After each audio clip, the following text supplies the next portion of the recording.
On ne change pas à cause de quelqu'un. On change à cause du Seigneur, puis à cause de soi-même. La plupart du temps, cette énumération qui est faite, je parlais, je pensais, je raisonnais, c'est une énumération qui progresse. Elle est croissante. Le premier élément qui peut lier ta vie, premier en moins dangereux, ce que tu dis, ça peut lier ta vie, ça c'est un fait. Mais il y a plus puissant que ce que tu dis qui peut lier ta vie, c'est ce que tu penses.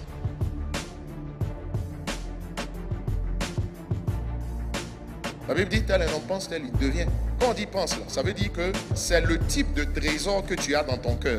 Donc, ce n'est pas que tu vas devenir. Ça veut dire à l'instant T, là, le type de personne que tu es, là, c'est lié à ce que tu penses. Mais tu sais que ce n'est pas lié à ce que tu penses à l'instant T. C'est lié donc au type de pensée, au type de trésors qui sont en toi. Il y a deux types de trésors en toi.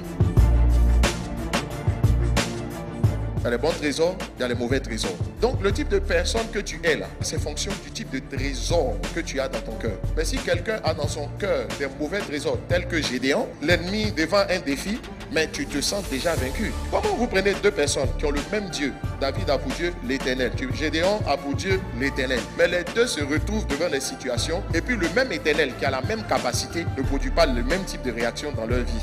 Ça n'est pas lié à la manière dont ils prient. Ça dépend du type de trésor qui est dans leur cœur. En fonction de son expérience, Gédéon était quelqu'un qui pensait beaucoup plus la défaite que la victoire. Sa famille est pauvre, tout ce qu'il faisait dans sa vie ne réussissait pas. Il avait un petit travail, petit individu, petite famille, petite contrée. Tout était petit dans sa vie. Donc comment tu veux qu'il s'élève au-dessus de ce que son environnement lui dit? Donc son environnement devient pour lui un fardeau inutile, qui le tire non pas vers le haut, mais qui le tire vers le bas. Mais le même David, même s'il était fils illégitime dans sa famille, son père avait de l'argent.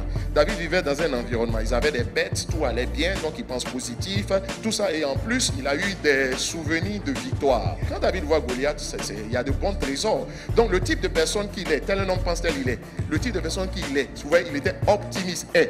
Tel un homme pense tel il est. Là, c'est optimiste. Tu vois, il est optimiste devant la chose. Gédéon, quand il voit le défi, il est pessimiste. Le type de tel un homme pense tel il est. Ce n'est pas une pensée qui te traverse l'esprit. Quand on parle de renouvellement de l'intelligence, le changement de mentalité. Beaucoup ont compris la mentalité comme la manière de penser. C'est vrai. La mentalité, c'est la manière de penser. Mais il y a plus que la manière de penser. Est-ce que tu sais que ta manière de penser dépend du système de pensée qui est le tien? Ta manière de penser, ça dépend du système de pensée qui t'est imposé. Parce qu'on ne demande pas ton avis.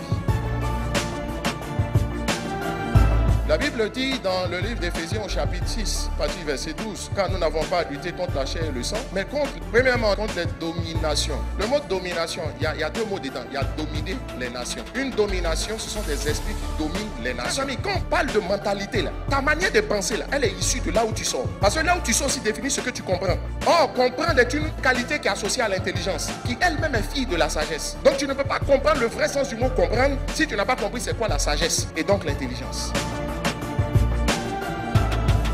Parce que c'est la sagesse qui engendre l'intelligence. Le sound system, ça veut dire le système du son. Mais le système du son, là, il y a table de mixage, ampli, il y a des micros, il y a des câbles. Donc un système, c'est un dispositif dans lequel il y a différents éléments, différents les uns des autres, mais coordonnés entre eux pour produire un résultat commun. Ça veut dire que lorsqu'on parle de système de pensée, il y a différents éléments qui sont mis ensemble, mais qui conditionnent des individus issus d'un même peuple ou d'un même environnement. Différents, des individus différents les uns des autres, issus de familles différentes, éducations différentes, à penser ou à comprendre les choses de la même manière. Et comme un système produit un résultat qui est commun, qui est définitif, le résultat que ça produit, des individus de différentes éducations, mais qui ont comme une même façon de se comporter ou de penser. C'est ça le système de pensée. Deuxièmement, à part les dominations, il y a ce qu'on appelle les autorités. Si les dominations sont des esprits locaux, les autorités sont des esprits internationaux. Ça veut dire qu'il y a des entités spirituelles établies dans les hauts lieux. Partout où se décident, se prennent les grandes décisions de ce monde, qui fixent comme des normes qui conditionnent progressivement les habitudes et la manière de penser des peuples. Ça commence quelque part, mais ça va finir partout. Mais les dominations ne peuvent pas aller au-delà de la nation où ils sont. Mais quand on rentre dans cette dimension qu'on a envie de nuire à partir de la Côte d'Ivoire à quelqu'un qui est au Nigeria, il faut qu'on recourt aux autorités. Donc dans le monde spirituel, on adresse une demande. Les dominations adressent une demande aux autorités pour que les autorités puissent gérer au-delà comme Interpol épaules certaines questions pour qu'on arrête spirituellement un individu dans sa course et dans sa destinée. Dans le jardin d'Éden, vous n'avez pas remarqué que Dieu a dit à Adam et Ève de ne pas manger le fruit de l'arbre de la connaissance du bien et du mal. Et Dieu a dit ceci, en ce qui concerne la connaissance du bien et du mal, c'est comme si Dieu ne voulait pas qu'on sache la connaissance du bien et du mal à partir d'un arbre. Puisque Christ est l'arbre principal. Il dit, je suis le cep, vous êtes les sarments. Christ lui-même, il est l'arbre principal. Et nous sommes l'une des branches de cet arbre. Il dit, tu ne vas pas savoir ce qui est bien ou mal à partir de toi-même. Tu vas savoir ce qui est bien ou mal à partir de Dieu. Donc Dieu nous donne ses voix, sa parole et sa voix, ce qu'il nous donne comme réma pour savoir dans une situation donnée ce qui est bien ou ce qui est mal. En quoi est-ce que parler à un rocher au lieu de le frapper est un péché? Sors-moi le verset qui dit ça. Il n'y a pas un verset de ce péché-là. Mais vous allez voir que Dieu a jugé que c'était bon ou mal en ce qui concerne Moïse. Dieu lui-même s'est révélé. C'est sa voix, V-O-X, et non ses voix, V-O-I-E, qui ont réglé cette affaire. Donc la Bible nous indique les voix de Dieu. Et puis il y a la voix de Dieu qui vient mettre les points sur les i. Et la ponctuation là où il faut. Et Dieu a dit ceci. Il dit en fait ce que vous devez rechercher c'est la vie. Si tu n'as pas la conscience de ce que c'est que la vie, le mot intelligence même tu ne vas pas bien le comprendre. Vous avez lu dans la Bible qu'on n'a pas à lutter contre la chair et contre le sang. 2 Corinthiens 10, 4. Car les armes avec lesquelles nous combattons ne sont pas charnelles. Elles sont puissantes par la vertu de Dieu pour renverser quoi? Mais tu sais c'est pas une forteresse, c'est pas une mentalité, c'est un système de pensée. Ça veut dire que Dieu est dans une campagne de démantèlement, mais prononcer des systèmes diaboliques qui travaillent par des forteresses. Ce sont des connaissances ou des informations qu'on t'impose. Quand tu étais parent et puis tu cherchais les femmes ou bien tu te faisais chercher, est-ce que ça te dérangeait? Mais tu sais pourquoi tu as un problème de conscience quand tu te convertis? Mais c'est justement parce que ton système de pensée a changé.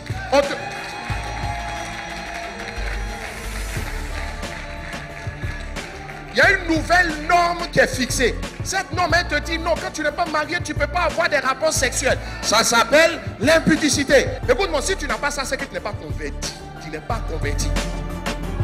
Toute personne qui dit on le juge refuse de voir ou n'a pas encore vu une vérité qui se trouve en elle que toi tu as perçue avant elle. En toi quelque chose qui ne marche pas, que toi tu n'as pas vu, mais j'ai vu avant toi. Et je te parle avant que tu n'aies vu. Donc tu contestes et tu estimes que je te juge parce que tu n'as pas encore perçu ce que j'ai perçu. Ça me permet d'introduire deux notions, la perception et la perspective. Ta perception détermine tes perspectives. Ta perception, c'est ta manière de voir la vie. Mais ta manière de voir la vie, est-ce que tu sais qu'à l'origine, elle est conditionnée premièrement par la famille où tu es né, mais ta famille où tu es né, elle-même, là, dans la domination qui est sur ton pays. Il y a une manière de percevoir la vie qui est commune à peu près à des peuples donnés. Maintenant, ta perception va définir tes perspectives. Ça veut dire comment la vie va s'ouvrir à toi. C'est pourquoi Dieu dit à Abraham, lève les yeux de l'endroit où tu es. Lève les yeux de l'endroit où tu es. C'est comme si tu as un problème avec l'endroit où il est. Dieu est en train de lui dire, ta perspective est limitée par ce que tu vois. C'est-à-dire, si ta perception ne va pas au-delà de tes réalités, tes perspectives seront limitées. Quand Dieu prophétise, c'est pour créer une perspective en contradiction avec ta perception. Quand Dieu vient prophétiser, il t'envoie dans le futur. Mais en même temps, tu es dans le présent alors qu'on t'envoie dans le futur. Mais le présent définit une perception, le futur définit une perspective. Dieu dit, lève les yeux de l'endroit où tu es. Ça veut dire, change ta perception et tes perspectives vont changer. C'est pourquoi l'ange n'a pas quitté Marie avant de lui avoir expliqué ce qui allait lui arriver. Elle dit, mais comment moi qui ne connais pas d'homme, je vais tomber enceinte? Et puis la Bible va dire, l'ange va commencer à lui expliquer. Mais pourquoi il lui a expliqué? Parce qu'il était question qu'elle comprenne. Parce que ce que tu n'as pas compris, tu ne peux pas l'appliquer.